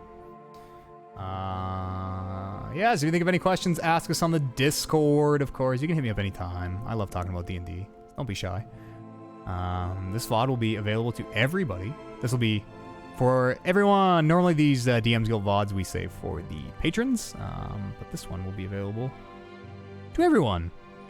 Because I figure, you know, It's a little bit of a public service. I hope it helped you. Like I say, if you have any questions, hit me up on the Discord, which again, easy enough to find. TalkingReckless.com. Click the Discord tab. Wow, we're right there. 38 people online right now. Damn. Thank you very much, everyone. I'll give you 2 sweet. Hope you had fun. Hope I answered any of your questions. I'm just gonna chat one little quick scroll through here just to make sure I didn't miss anything. I think I was pretty much on it for the most part. Yeah, we'll call that a DM's Guild. We'll do this again next Wednesday, like we do every Wednesday. I'll give you one more 2 sweet. Good luck. I hope you roll lots of 20s in the next week. We will be playing. I have a session on Tuesday, so I guess DM's Guild next week we will recap right after a session, which will be pretty cool because we got some good role-playing sessions coming up.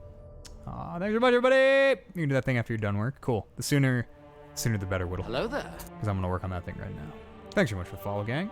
And for all the support today. We'll see you tomorrow. Goodbye. Too sweet. I think Daniel's still streaming, so we're going to go check in on him. We'll raid him. My brother. From another mother.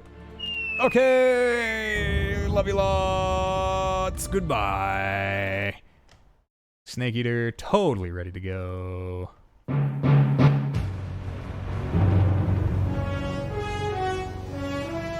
Happy role playing. Oh, Grey One, you're back. We're just shutting her down. What a thrill. You missed my end spiel, but we do this every week. So toss a follow, come on back. Every Wednesday's the DM's Guild. Otherwise, we're streaming video games during the day.